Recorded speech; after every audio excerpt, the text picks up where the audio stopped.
السلام علیکم ورحمۃ اللہ وبرکاتہ۔ آپ سب بچوں کو رمضان کی مبارک ہو،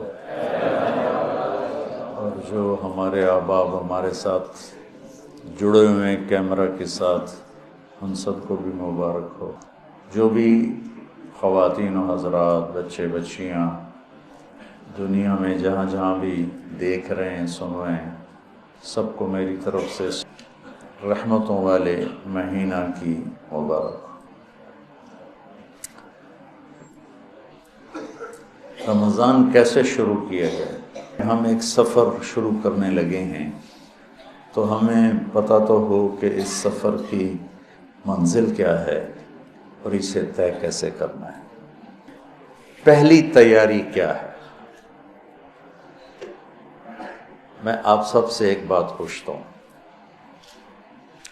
دنیا میں کوئی گناہ ایسا ہے جس پہ توبہ نہ ہو سکتی ہو؟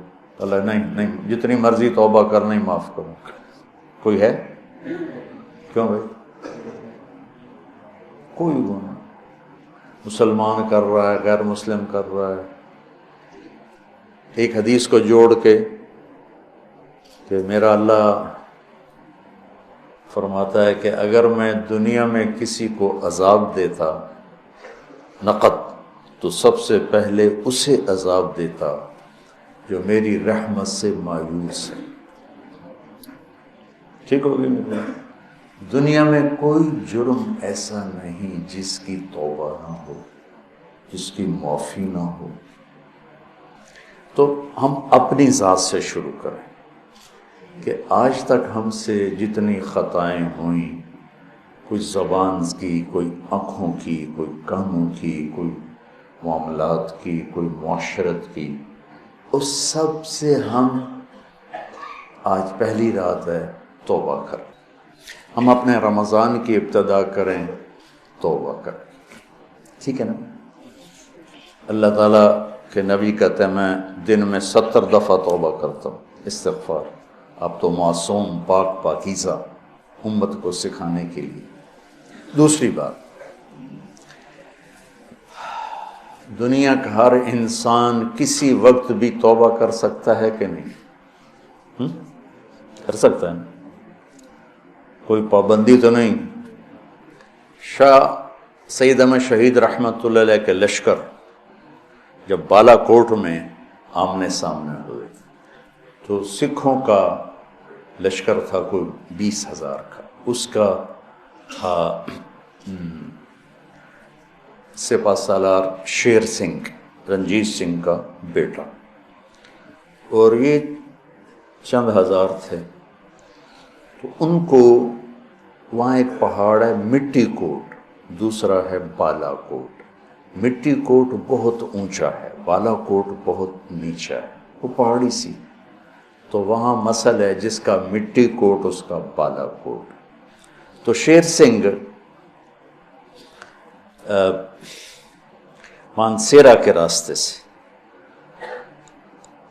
چلا ہے، آگے جنگل ہی جنگل، اور گڑھی حبیب اللہ تک پہنچا، آگے اس کو راستے کا نہیں پتہ۔ تو راستہ بتانے والے پھر مسلمان ہی تھے، پیسوں سے خرید لیا اور مٹی کوٹ پہ لے آئے، بالا کوٹ۔ بیچ میں کھیت تھے جس میں پانی لگا ہوا تھا اور چاول کی فصل تھی۔ تو جب ادھر شاہ صاحب کا لشکر آیا اس کنارے پر، اور سکھوں کا لشکر آیا اس کنارے پر، اور جنگ شروع ہونے والی ہے، ایک سکھ نے دوڑ لگائی اور کھیت پاس ہو، وہ سمجھے کہ حملہ کرنے جا رہا، اس نے دوڑ لگائی اور چاول کے کھیتوں کو پار کرتا ہوا آ کر شاہ صاحب کے پاؤں میں گر پڑا، اپنا کڑا توڑا، زنار توڑیو کا مجھے کلمہ پڑھا تھا۔ شاہ صاحب نے کلمہ پڑھایا، جنگ شروع ہوئی، پہلا شہید یہ سکھ تھا۔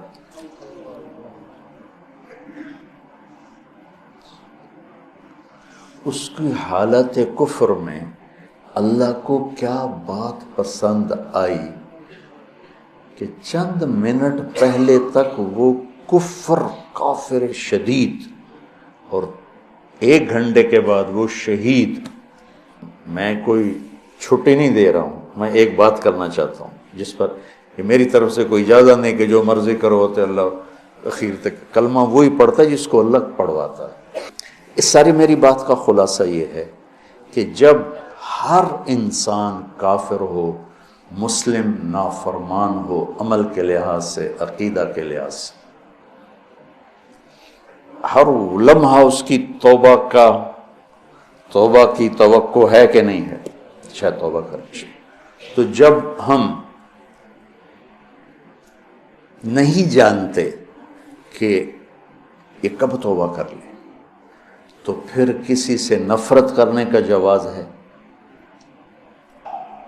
تو دوسرا کام سامعین اور آپ حاضرین کہ ہم اوروں کی نفرت سے بھی دل کو صاف کرتے ہیں۔ ہم چاہتے ہیں نا اللہ ہمیں معاف کر دے، تو ہم ہر ایک کے لیے یہی چاہیں کہ اللہ اس کو معاف کر دے۔ جس کو میرے نبی دیکھنا نہیں چاہتے تھے، حضرت حمزہ کے قاتل وحش، اللہ نے ایمان دے دی۔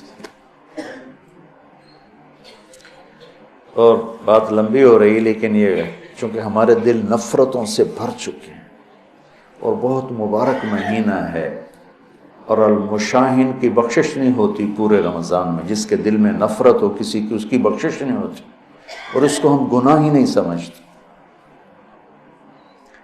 چند آدمیوں کے بارے میں آپ نے فرمایا تھا جہاں ملیں قتل کر دو، چاہے وہ بیت اللہ کے پردے کے اندر بھی۔ ان میں ایک عبداللہ بن ابی سرحہ بھی ہیں، اکرمہ بن ابی جہل بھی ہیں، واشی بھی ہے۔ تو وہ 17 تھے، 3 عورتیں 14 مرد، اس میں سے 13 کو ہدایت نصیب ہوئی، اور 2 قتل ہوئے، اور 2 کا پتہ ہی نہ چلا بھائی۔ عبداللہ بن ابی سرح یہ حضرت عثمان کے خالہ زاد تھے، تو وہ ان کو سفارشی بنائے۔ اب وہ اندر سے تائب ہو چکے ہیں، نظام اللہ کے ہاتھ میں ہے۔ آپ تشریف لاتے ہیں، یا رسول اللہ یہ عبداللہ آیا ہے، توبہ کرتا ہے، آپ اس سے بیعت لے لیں، کلمہ پڑھا لیں۔ تو آپ اس سے سر چکائے بیٹھے رہے۔ پھر انہوں نے کہا یا رسول اللہ یہ عبداللہ آیا ہے، توبہ کرتا ہے، آپ اس کو کلمہ پڑھا لیں۔ پھر کہا یا رسول اللہ یہ عبداللہ آیا ہے، توبہ کرتا ہے، آپ اسے کلمہ پڑھا دیں۔ تو آپ نے اس کو کلمہ پڑھایا اور بیعت لے کر فرمایا الیس منکم رجل رشید یضرب عنقہ، تم میں کوئی سمجھدار نہیں بیٹھا تھا جو اس کی گردن اڑا دیتا؟ تم دیکھ نہیں رہے تھے کہ میں اس کا ہاتھ اپنے ہاتھ میں نہیں لے رہا تھا، تو تم سمجھے کیوں نہ، اس کی گردن کیوں نہ اڑائے؟ کہ یا رسول اللہ ہمیں پتہ نہیں چلا، آپ ہمیں اشارہ کر دیتے۔ تو آپ نے فرمایا نبی خیانت نہیں کرتا ہے، نبی میں خیانت نہیں ہوتی کہ میں ادھر ہاتھ بڑھاؤں ادھر تمہیں اشارہ، یہ نبی کی شان سے پاک ہے۔ میں قربان جاؤں اس کی رحمت پر۔ اور موت کیسے آئی؟ کہ مصر کے گورنر بنائے گئے حضرت عمر کے زمانے میں، حضرت عثمان کے زمانے میں۔ فجر کی نماز پڑھا رہے تھے، نماز کے بعد ایک طرف سلام پھیرا السلام علیکم ورحمۃ اللہ، اور دوسری طرف پھیرنے سے پہلے ہی گر کے انتقال ہو گیا۔ انہوں نے کہا تو صحابی ہونا ہی کافی تھا، لیکن اگر موت کیسے؟ تو جب اللہ فیصلہ فرماتا ہے تو اللہ کے نبی 3 دفعہ رکے رہے، پھر آپ نے بیعت لی۔ تو لہٰذا میرے عزیزو، سامعین، حاضرین، سب سے دل صاف کر دو، سب سے۔ انشاءاللہ اللہ نے جتنی توفیق دی کتاب اللہ سے مضمون بات ہوتی رہے گی، لیکن نماز کے لیے وضو ضروری ہے کہ نہیں؟ رمضان کی تیاری توبہ کرنی ہے، ٹھیک ہے نا؟ رمضان کی تیاری سب کی نفرت سے دلوں کو پاک اور صاف کرنا ہے کہ پتہ نہیں کب کس 100 آدمیوں کے قاتل کو جو اللہ نے معاف کر دیا، سیاہ ستہ کی روایت۔ تو کون کس وقت توبہ کر لے کچھ پتہ نہیں۔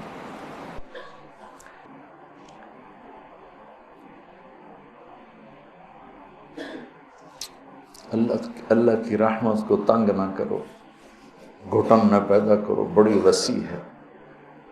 رحمتہ وسعت کل، ان رحمتی وسعت کل شیء۔ رمضان کی تیاری کا روزے تراویح تلاوت کر کر کر کر کر کر کر تھک ہار کے آخری دن بھی خالی بیٹھے ہوں اور بخشش نہ ہو، کلتی نقضت غزلہا من بعد قوت انکاثا، وہ تو نہ ہو جائے۔ تو دوسرا کام کیا ہے بھائی؟ سب سے اپنے دل کو صاف کرنا ہے۔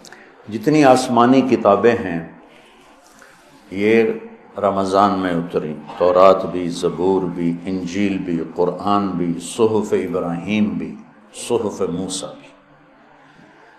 تو رمضان میں ہمارے نبی قرآن کی تلاوت کی کثرت فرماتے تھے۔ تو روزے کی عبادات میں ہر چیز شامل ہے، نوافل بھی پڑھو اور ذکر بھی کرو، خیرات بھی کرو، افطاریاں بھی کراؤ، سحریاں بھی کراؤ، اور قرآن جتنا آپ پڑھ سکتے ہو۔ کتنے لوگ ہیں، میرا اپنے ایک ساتھی ہیں، صبح بیٹھتے ہیں اور رمضان میں اور شام تک قرآن ختم کر دے، ایک دن میں قرآن ختم کر کے سوتے ہیں۔ تو یہ تم انتہا بتا رہا ہوں، باقی اس میں قرآن کی تلاوت